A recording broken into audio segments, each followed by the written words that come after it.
The early 2000s were a crazy, weird time full of defeating dystopias with karate, sending texts via Microsoft Excel, and ignoring your pets so you could look at jpegs of pets. As its adverts might have suggested, the PlayStation 2 was no stranger to getting a little bit freaky either.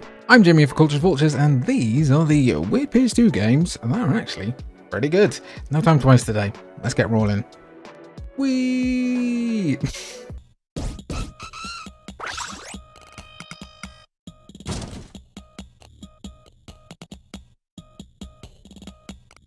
I don't think you can physically talk about weird PS2 games without bringing up Katamari Damacy, or Katamari at large. It's been around for so long now and has grown to be so beloved that it's almost become a bit normal. I mean, it's even got this pretty cool Easter egg when you Google it these days. Google, its AI might recommend you eat your own piss, but at least it's got Katamari on it. So then, Katamari is like the Donnie Darko of video games in terms of weirdos reaching mainstream acceptance, except with zero Patrick Swayze. Oh, at least all of Katamari's sequels have been better than that Donnie Darko sequel that you all memory hold until just now.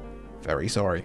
But as for Katamari Damacy itself, you probably know everything there is to know about the series at large by now if you've been on YouTube for longer than a week. You are a very small boy, your dad is a very big alcoholic, and so you've got to clean up his mess. You do so by becoming a dung beetle, except the dung is human beings, cows, and everything in between. Katamari hits the same ball-based dopamine receptors that Super Monkey Ball does, in that you can just completely tune everything out and return to monkey with a ball. Throw an amazing soundtrack into the mix, as well as that wholly unique aesthetic, and there's no wonder Katamari is loved by normals and freakazoids alike. Katamari Damacy received a sequel on PS2 by the name of We Love Katamari, hell yeah we do, as well as Me and My Katamari on PSP. We did actually get a remaster of the first game in 2021, but it's a real horror show that we haven't had a new Katamari since Touch My Katamari on the Vita.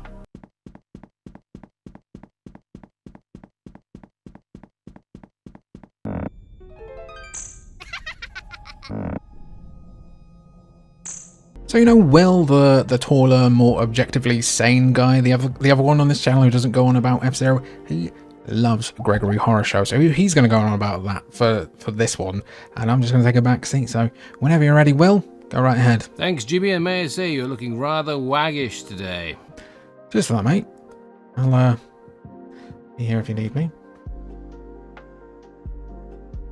Gregory Horror Show is well, I don't really know. It's a soul collection simulator. After finding yourself lost in the woods, you wind up at Gregory House, a bed and breakfast run by a deranged mouse named Gregory. You are tasked with collecting the souls of the strange and bizarre guests, including Judgment Boy, a set of scales with a moral compass, Clockmaster, who can manipulate time, and Catherine, a horny pink dinosaur nurse with an unhealthy obsession with taking blood. As much a puzzle game as it is a horror affair, you'll need to ascertain what makes these guests tick, observe them, spy on them, follow them around, learn their patterns and devise a way of stealing their soul. If they see you, they'll run, so don't let them catch on to your devious plan. However, once you are in possession of their soul, they will remain active in the game world and will chase you should they see you. Gregory Horror Show never came to the United States. It did come to Europe, but in a fairly low print run, and whatever amount of copies were produced, it did not sell well.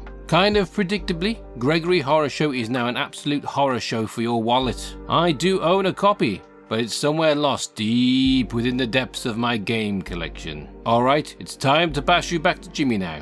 He's going to talk to you about dolphins or something. And it's got squids in it as well, and if it helps the Americans stay around, I'll talk about football for a minute. It's got Jelly Roll in it. Jelly Roll, Florida Georgia Line? Kesha?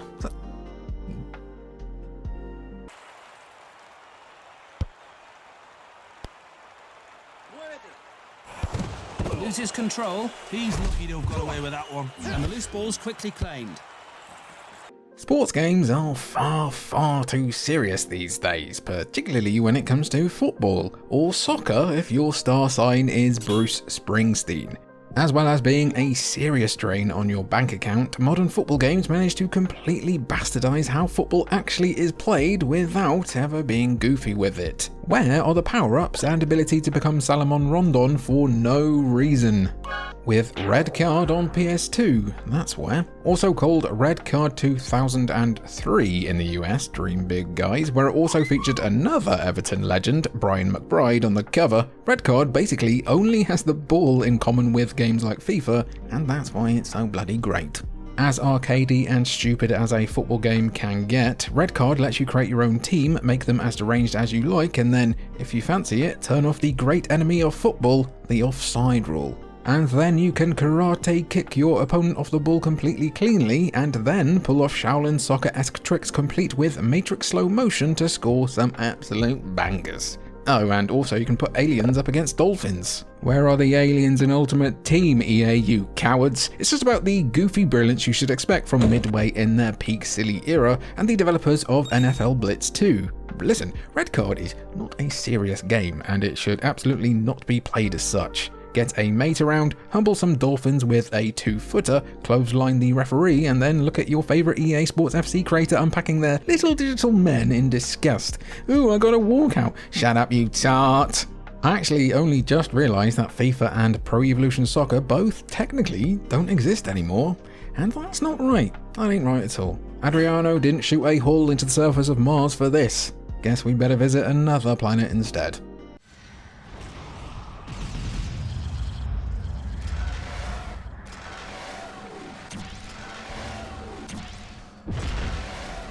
Everyone has a PS2 game from their youth that they memory hole in their adulthood to make room for supposedly more important stuff, like what an ISA is and remembering not to apply to work at Boeing. For many years, this game was my grey matter whale. It wasn't until I saw Giant Citizen Kabuto 4 years ago at a convention and paid about twice its value through the sheer power of nostalgia that it all came flooding back to me.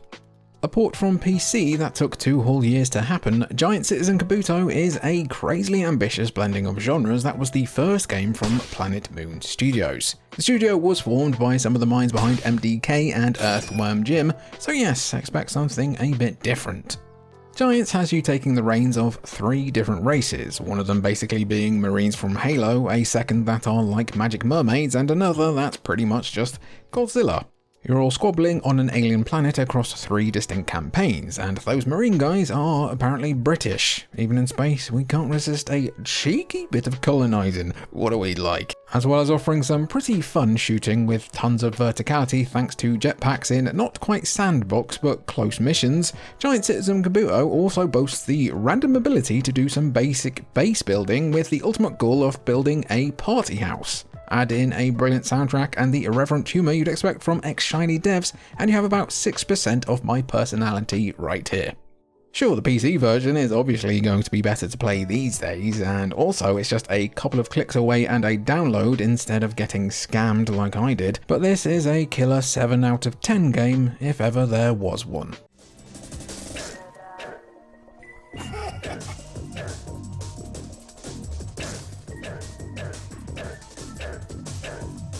I like to think that before he starts making any games, Suda51 approaches an empty whiteboard, writes down "Mind Freak" in all caps, and then gets to work on making the most weird game possible.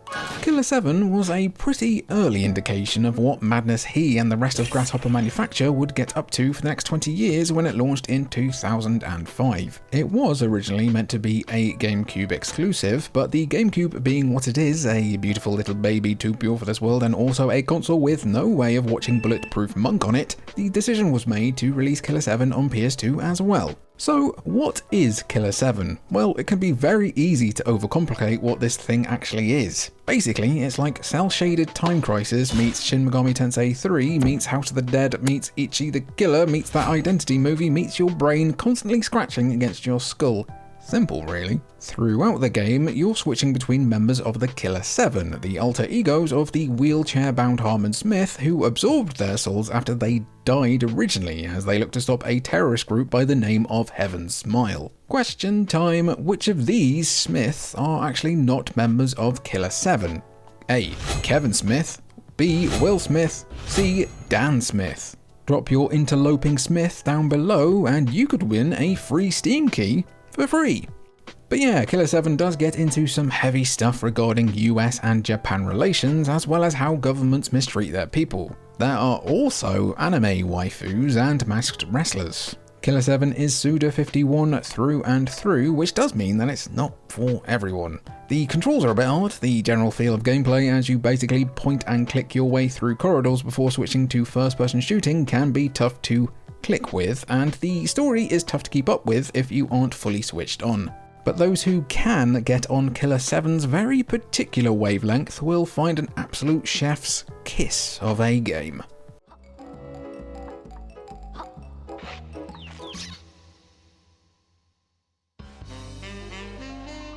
Have you ever wanted to be a 70s game show host with all of the extremely weird benefits and none of the potential mumps and jail? Well then friend, do I have the weird PS2 game for you. Tulip is a game all about having a big snog, but respectfully. In it, you play as a young man who has a dream about the woman of his dreams, and then somehow by happenstance meets her in the quaint village he is moving to. After she brutally shoots him down for basically being poor, the protagonist doesn't just move on with his life like any normal person would. Instead, he decides to go around town to kiss everyone he can lay his lips on, whether they be the weirdos on the surface or those dwelling underground.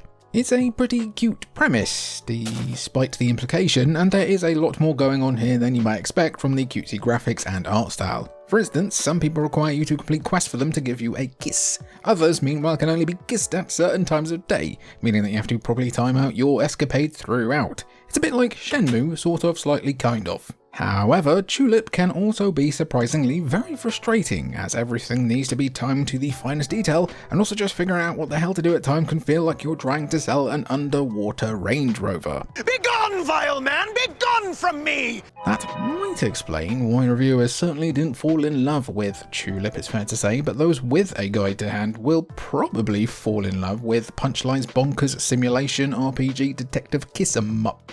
Weirdly enough, the game never officially came to Europe, but we did get Punchline's second and final game, Rule of Rose. Don't freak out when you see the prices on both these games though, sheesh.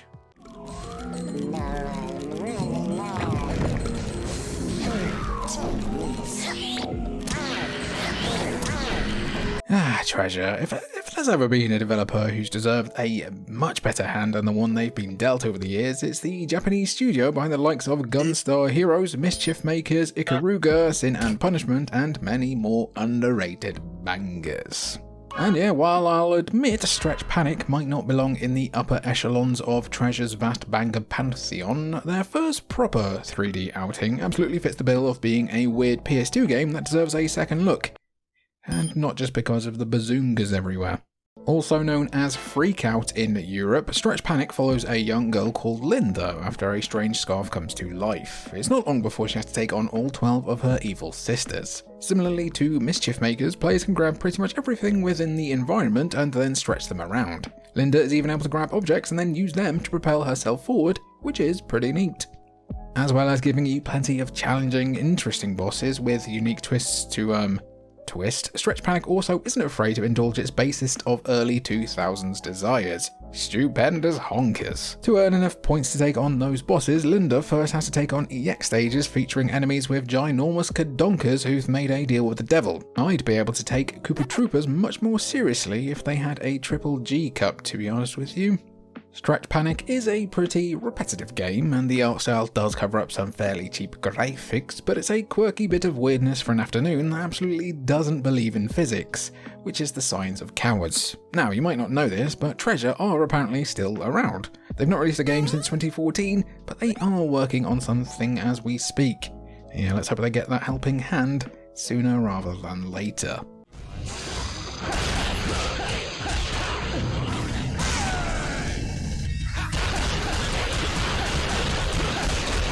Alright, it's been like, what, 2 weeks? We can talk about God Hand again, but this is it now. We genuinely might need to change our channel name to Gene's Ballbusters if we talk about it one more time. Like and subscribe, and we definitely might do that. God Hand was Clover's final game as a studio when it was released in 2006, cementing a short but Hall of Fame worthy run. This second run might have a lot to live up to. Many of the talents from the pretty Okay, Resident Evil 4 were responsible for God Hand's development, including the legendary Shinji Mikami taking the director's chair? Controller? Anyway, God Hand is one of the weirdest, most singular games of all time, let alone on the PlayStation 2. A brawler with a similar over-the-shoulder perspective to Leon's Day at the Bingo, God Hand follows Gene, who is in possession of one of those titular God Hands as he looks to stop 4 Davers, a maniac group who are also somehow the sanest enemies in the game. You'll also be encountering a giant ape luchador, discount Power Rangers, and more BDSM bandits than is probably hygienic. You'll be pulling off mad combos while someone absolutely shreds a guitar in the background, and before you even know what's happening, your shirt will be off and you will be howling at the moon. God Hand is in no uncertain terms a goofy-ass video game, feeling like a mix of Kung Pao Enter the Fist, Monty Python, and JoJo's Bizarre Adventure. It's also harder than running headfirst into a brick wall, or falling under it. God Hand is unapologetically not for everyone, but making stuff for everyone sometimes means you make stuff for no one.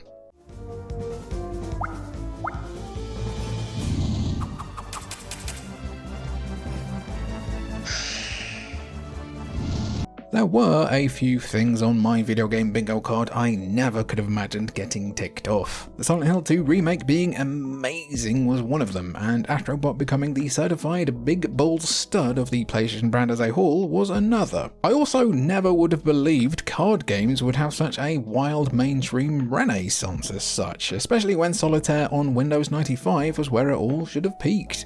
But Godzilla was there before the Balatro, Slay the Spires, and Marvel's Midnight Suns made it sexy and cool. Somebody please teach me how to win as the defect, please! Probably one of the most notable franchises for getting plenty of releases but very few successes. Godzilla began life on Sega consoles before the second game was eventually ported from Dreamcast to PS2 in 2003, some 2 years after its initial release. So, what it do, baby boo? Well, Godzilla has you travelling around a board with dice rolls at the behest of a hideous man-cane umbrella creation to stop the ascension of a scepter into the destroyer of mankind. A few more stakes than your mate winning your Bulbasaur cut off you, innit? And how do you appease your weird cane worm granddad? By playing Magic the Gathering meets Monopoly, in which you claim the land by laying down all manner of beasties in empty spaces, battling opponents, and upgrading those spaces to continue to expand your territory. It's neat, but as you might guess, Godzilla was a hard sell for an estimated 99.5% of the PS2's player base.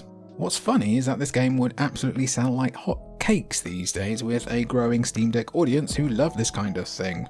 Me. However, Godzilla was most recently seen with the also weird and also underrated Godzilla Revolt on 3DS in 2016, so it looks like the chances of a return like that happening are pretty slim. Sometimes that's just the way the cookie crumbles.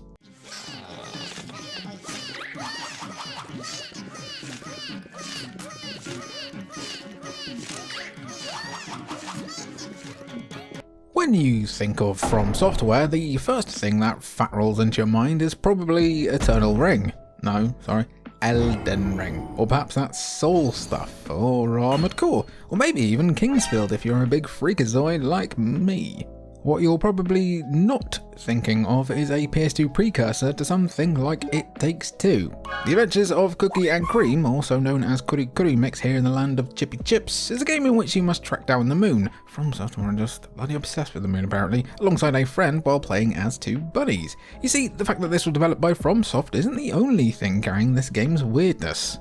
This is a split-screen co-op platformer in which players must coordinate to reach the end of a level and defeat bosses by getting past puzzles, avoiding obstacles, and all those classic platformer basics. Where Cookie and Cream gets brutal though, is in the fact that each level is timed, and to make it worse, every time one of you gets hit, you lose more time. Yeah, if your non-gamer partner barely made it through It Takes Two without having a breakdown, they're not going to be the cream of the crop here. You can also take part in Versus mode, which lets you enact revenge on them by beating them mercilessly by collecting more points than them. The Adventures of Cookie and Cream may not be the most complete or even fun co-op platformers these days when there's stuff like Rayman Legends and Unravel 2 knocking about, but its off-kilter nature, jaunty arse soundtrack, and general opportunities for mania mean that this cream will always rise to the top. Oh, I've already done that one. And the cookie crumbling? I've done that too. Give me some custard creams? Come on. Hand them over. custard creams now. And that was our video looking at just some weird PS2 games that are actually pretty good weird PS2 games too. I've been Jimmy for Cultured Vultures. It's been good to have you, and thank you for watching. The weirdest thing of all will be if I don't do it, so I'm not going to.